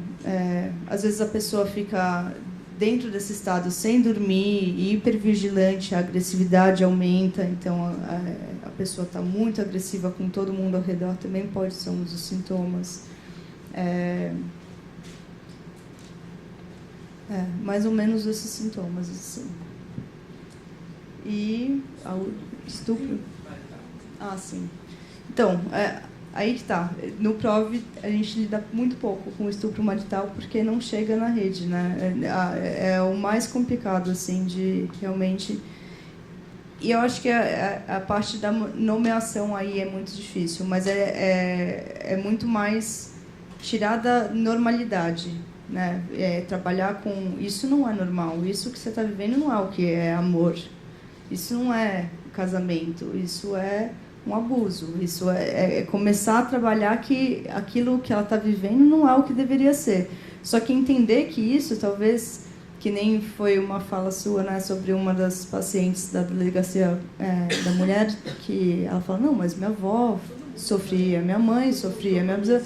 Então, entender que se ela vai entender que aquilo é uma violência, ela está quebrando um ciclo mitológico, milenar, né, transgeracional, de talvez que é uma história que nem pertence só a ela, ela vai estar quebrando com a família inteira dela. E muitas mulheres, quando começa a falar sobre a violência dentro da família ou dentro do casamento, a família inteira briga com ela. É muito difícil mesmo, porque a família fala, mas para que mexer nessa história? O que você vai ganhar com isso? Agora está todo mundo de mal porque você ficou sofrendo, sabe? Então tem que ter uma rede mesmo, tem que ver se ela não está sozinha nisso, se ela vai ter algum apoio ao redor dela que vai dar forças para essa quebra de um paradigma dentro da família, dentro do casamento. Acho que isso é o principal, assim, é ver a rede de apoio, porque todas essas questões de trauma e violência sofridas sozinho é um risco de vida, normalmente, assim. Tá aqui. Antes de responder sua pergunta, vou dar um peteleco também no que você perguntou para ela, porque eu acho que essa questão da ideação suicida, né, aliada aí ao trauma, né, ao TEPT, tem essa questão do consultório, né, pode até parecer repetitivo, mas eu acho que a psicologia clínica ela é muito importante também por conta disso, né, porque a partir do princípio que você fala, 4 amigas minhas que estão em relação abusivas vieram com essas falas. E realmente, né, isso mostra que a pessoa está numa eminência, né, está em um sofrimento muito grande. Né? Se ela vai ou não, né, enfim, cometer o ato é uma outra questão. Mas, assim, tá muito difícil para ela, tá muito difícil ficar ali. E aí eu acho que a questão de você dizer para a pessoa, inclusive, né, procura um psicólogo, eu inclusive já fui com amigas minhas que estavam, né, em situações de violência, né, que não, mas eu não consegui sozinha, tá bom, então eu vou com você, não tinha como atender porque era amiga, mas você quer que eu vou com você, então vou passar na sua casa, a gente vai lá, porque isso eu acho que a rede ela é importantíssima, mas se a gente encaminhar também para um bom psicólogo, ele vai fazer esse mapeamento, né, inclusive junto com a pessoa, né, falar que é um combinado que eu tenho com pacientes que estão, né, que apresentam aí a questão da ideação suicida, é falar, então tá bom, eu faço um acordo. Se você pensar em fazer isso, você vai me ligar antes de fazer? É um acordo. Tá, a gente tem um acordo? Tem um acordo. Tá. Então, se você for fazer, para quem que eu posso ligar depois de você me ligar? Porque também é isso, o paciente fica avisado de que haverá essa quebra de sigilo, porque a gente precisa eticamente, né? Então, tudo isso é estabelecido e fica muito claro. E eu acho que isso, quantos pacientes já me ligaram e quanto isso já ajudou, né? Inclusive de aproximar as pessoas, de entender. Então, a rede. Por isso que eu acho que nesses casos, quando a gente está... Eu tenho um amigo que está nessa situação. O que eu faço? Eu acho que a psicologia clínica ela pode ser muito efetiva nisso. Eu não acho que ela é a única coisa, né? Mas eu acho que ela é uma das, né, que podem ajudar muito. Então, você acionar e conhecer profissionais até que tenham esse conhecimento.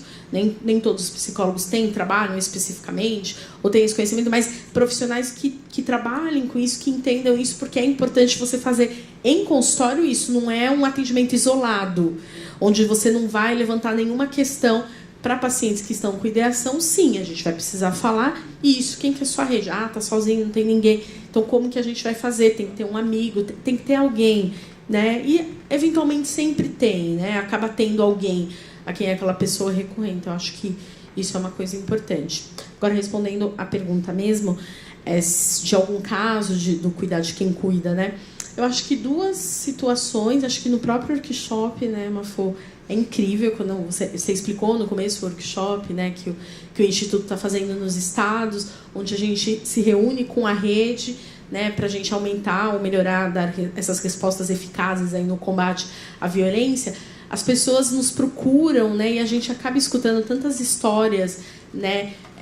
Eu acho que uma coisa que é simbólica que a gente colocou, né, esse momento do autocuidado, onde as pessoas podem falar, né, falar um pouco sobre si, sobre o seu dia a dia, sobre o que é importante para elas, como é fazer esse trabalho, enfim, falar um pouco sobre elas e dar esses nomes, que eu acho que é muito importante. Estou sendo repetitiva, gente, mas nomear é tão importante, né? Então, por isso que a gente está falando bastante disso, né? Porque poder dizer, reconhecer os limites, né? Inclusive dizer... Até aqui eu posso, aqui eu não posso. Com criança eu não posso. Aqui eu consigo fazer esse trabalho, com esse não fazer. Reconhecer esses limites. E a gente não tem como reconhecê-los se a gente não nomear. A gente não tem nem como se cuidar se eu não reconhecer e entender que eu preciso. Porque às vezes parece que se eu trabalho com isso, eu tenho que ser forte, né? Eu não posso nunca, né, pedir ajuda, dizer que está difícil... Né? Você falou uma coisa muito importante do conhecimento, é uma reflexão que eu tenho feito esse ano, que foi um ano incrível para mim de aprendizado mesmo. E eu vejo que essa questão do conhecimento, né, a gente sair da ignorância, como ela é importante, como é libertador, a gente conhecer que não adianta eu esperar só que o Estado faça, que seria ótimo, seria perfeito, mas não funciona assim. Então, como é importante eu reconhecer os meus limites, entender a lei, saber o que eu posso, o que eu não posso, o que é meu dever, o que é meu direito, inclusive para buscá-los, né? Inclusive para buscá-los. Então, eu acho que é muito importante essa questão do conhecimento. Então, eu acho que no workshop tem alguns casos assim, mas em consultório eu também já atendi, né, advogados, pessoas que trabalham, advogadas principalmente, né?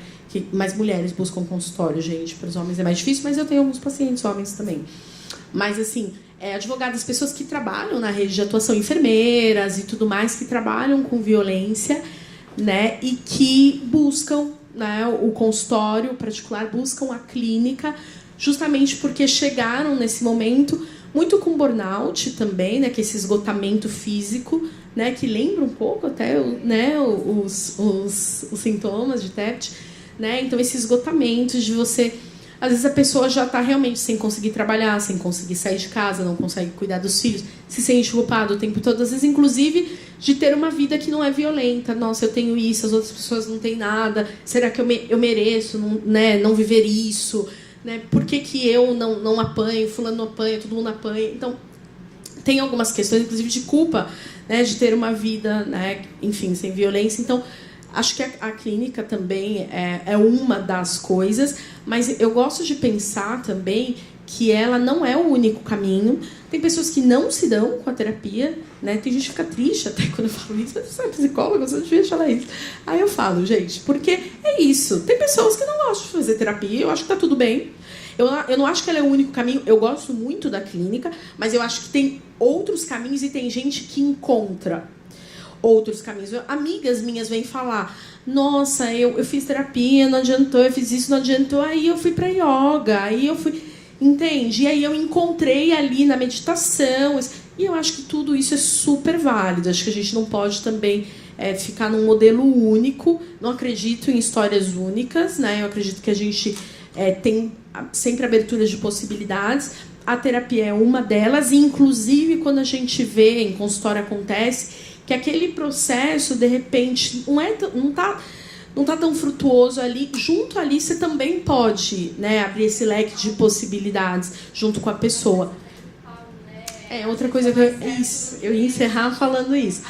Não, imagina, foi ótimo que você trouxe. É isso mesmo, porque o ano que vem um dos meus projetos é abrir grupos, né, para mulheres, e é justamente por isso, porque eu amo grupos, né? Foi uma vivência que eu tive, inclusive, no convento. A gente fazia muitos grupos, né, para nós falar, a gente se cuidava. Essa questão do autocuidado começou muito cedo na minha vida, porque nós apresentávamos esgotamento. Eu saí do convento até com esgotamento, né, e tudo mais. A gente apresentava muitos sinais do esgotamento, porque a gente trabalhava muito, a gente tinha uma vida de trabalho muito intensa, e pouco pensávamos em nós, até por como funciona essa coisa da caridade, fazer em função do outro e tudo mais, que tem um lado muito positivo, mas o convento foi percebendo que é necessário, e a gente foi tendo palestras, foi entendendo como é necessário o autocuidado, e a gente ia para a praia, a gente fazia momentos de lazer. Era muito interessante isso. E principalmente rodas de conversa, e eu adoro rodas de conversa. Eu acho que a questão do grupo, porque é isso, às vezes eu tenho um afastamento porque você é a psicóloga, e a psicóloga está muito acima, né? Não, imagina, a psicóloga jamais vai sofrer violência, né? Então, o paciente tem essa fantasia às vezes, né? Que você é muito diferente, está muito distante, por mais que você se aproxime. Mas quando a outra fala, e aí ela fala, nossa, mas eu também, a outra fala, e é bonito ver isso no grupo. Então, é um dos meus projetos, inclusive, para o ano que vem, né, ter grupos, né, para mulheres, e aí depois a gente, dependendo do que for aparecendo, a gente ir separando, inclusive, só violência, só isso, e poder fazer isso em consultório, promover esses grupos que eu acho que são muito importantes, grupos terapêuticos. Bom, gente, é isso, né? Eu acho que algumas coisas ficaram muito fortes na fala de vocês duas, que eu queria só reforçar para a gente sair com esse compromisso e essa corresponsabilidade. Eu acho que a proposta dessas conversas e dessas rodas, elas têm essa ideia mesmo de ser uma corresponsabilidade. A gente sai daqui, né, como a Catarina disse, bom, eu sou responsável por 200 famílias. Então, a minha responsabilidade é voltar e falar com essas 200 famílias, e se 3 dessas famílias conseguirem entender como funciona essa dinâmica da violência, e eu conseguir transformar, é disso que eu estou falando. E eu tenho mais 200, eu tenho mais 200, enfim. Então, acho que essa é uma dos propósitos. A gente tem a transmissão, que inclusive vai ficar disponível. Alguém me perguntou, ela me perguntou. Então, todas as palestras vão ficar disponíveis com conteúdo incrível que a gente pode assistir de novo e de novo, e pegando novos elementos daquilo que a gente não conseguiu captar nesse momento, porque a gente estava de um jeito, amanhã a gente vai estar de outro, outras coisas vão aparecer, né? E aí, eu queria trazer 3 pontos que eu acho que foram muito fortes da questão de vocês. O primeiro é o poder da fala, né? A gente tem um fórum que chama Fale Sem Medo. E essa história da gente nomear tem a ver muito com a fala. Nós, inclusive, temos... A nossa campanha do ano passado é Quando Existe Voz. E aí era dar voz para especialistas, para vítimas, trazendo nas suas falas como é que a gente ressignifica. Porque é isso, né? A voz, quando você conta, ela te ajuda a curar e reorganizar o pensamento daquela violência, e vai te ajudando a ressignificar aquilo que você era vítima para aquilo que você tem potência de fazer. Eu acho que essa questão que você traz de Sartre é realmente isso, né? O que eu faço com aquilo que fizeram comigo? Né? Então, assim, eu não consigo lidar com o que fizeram comigo, mas eu não tenho controle, né? Mas eu posso mudar, né, para o futuro, que é a questão da responsabilidade. Tem uma outra questão, que é histórias mudam histórias. Quando eu gosto muito disso, porque eu acho que quando a gente conta histórias, eu não necessariamente me identifico com aquela história, mas aquela história me faz me conectar com a minha história.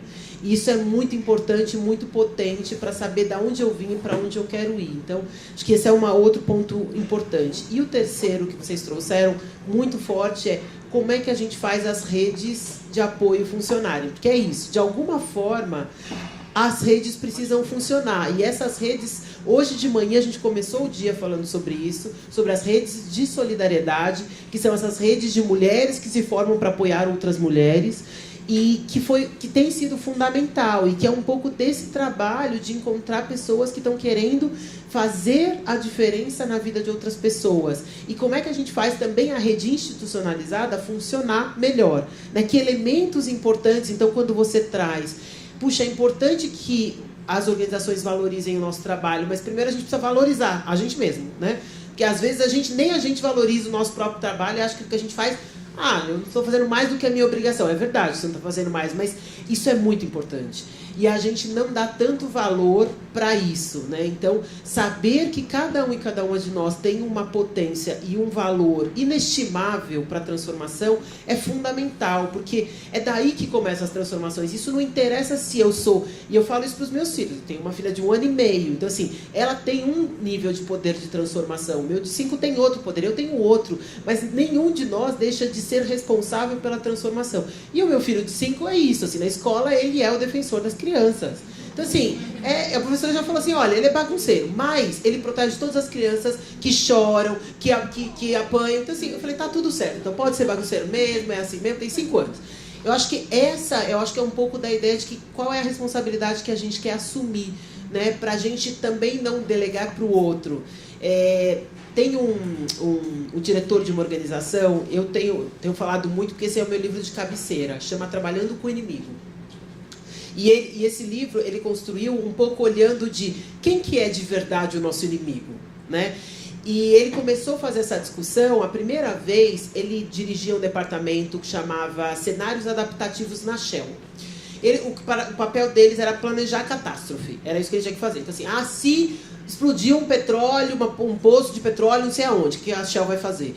Se acabar o petróleo, não sei o que a Shell... Enfim, ele ficava fazendo isso. Ele falou assim, puxa, mas será que eu só consigo pensar em adaptar uma catástrofe que pode acontecer? Será que eu não consigo construir processos que sejam transformadores? E aí ele construiu uma metodologia que chama Cenários Transformadores.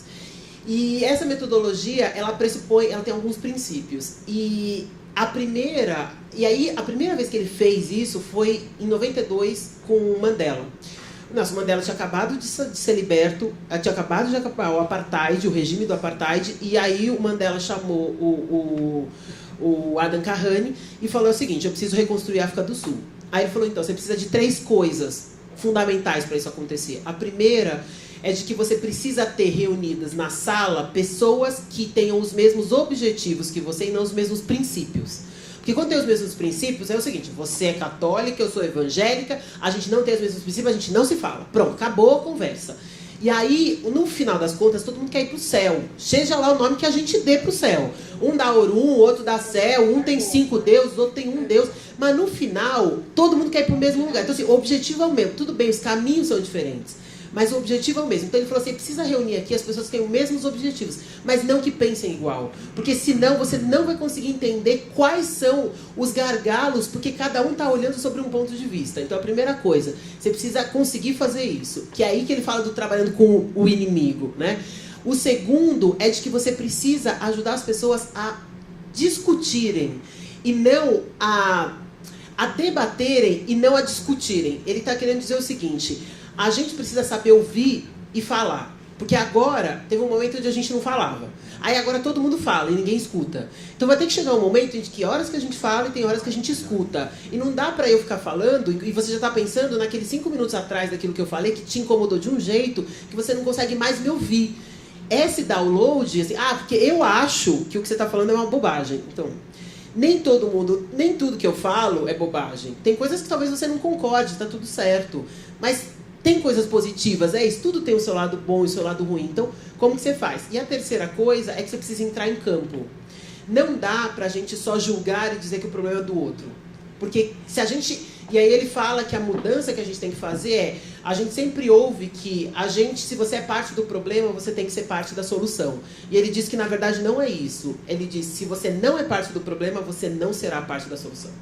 Todos nós, em alguma medida, somos parte do problema. E se a gente não se entender desse jeito, a gente não vai conseguir fazer. Então, eu acho que esse espírito é um pouco a gente entender quem é a gente em campo, né? Nesse lugar, né? Então a gente vai ter psicólogos, a gente vai ter agentes de saúde, a gente vai ter policiais, a gente vai ter juízes, a gente vai ter promotoras, enfim, vai ter médicas. Aqui passou de tudo hoje, né? De todo mundo que tem um papel fundamental, as empresas, as organizações, enfim. Então, acho que essa é um pouco da ideia que a gente quis trazer hoje, para trazer a saúde para um lugar que, para a gente aqui, talvez esteja mais sólido, de que ela é fundamental, mas para a maior parte das pessoas a violência ainda é um problema de polícia, né? Então acho que é a nossa responsabilidade, corresponsabilidade, fazer com que isso chegue para mais pessoas e que a gente consiga sim trazer para essa dimensão, porque quando a gente trouxer para essa dimensão a gente humaniza o problema, né? E que no final de tudo, né, quando acho que a Catarina foi a primeira que falou, a gente está falando aqui de humanos. Eu acho que isso é uma coisa importante, né? No final das contas, são de pessoas que a gente está falando, de histórias que são particulares e que são únicas e têm que ser entendidas nessa individualidade, porque se a gente colocar, e como elas são muito parecidas, porque ela vem de uma mesma estrutura, parece que a gente está falando da mesma coisa, quando na verdade tem muitos elementos que a gente não está conseguindo enxergar, que são fundamentais, né? Então é isso, gente. Eu queria agradecer muito. Eu estou assim, né, extasiado com esse dia, maravilhada com tudo que a gente pôde trocar. Dizer que amanhã é o nosso último dia. A gente amanhã fala sobre participação política, né? Então, qual é o papel que a gente precisa trazer, e quanto mais a gente precisa trazer as mulheres para esse espaço, que é o espaço público, não o espaço privado, né? O que essa eleição fez com a nossa vida, né? O que ela fará e o que a gente tem de desafios aí para os próximos 4 anos e 2, na verdade, quando a gente pensar aí nas eleições municipais, que são as eleições que, né, afetam muito o nosso dia a dia, né? Então é isso. Se vocês não puderem vir, assistam. Vai estar disponível de qualquer forma, mas a gente espera vocês aqui, tá bom? Obrigada, gente.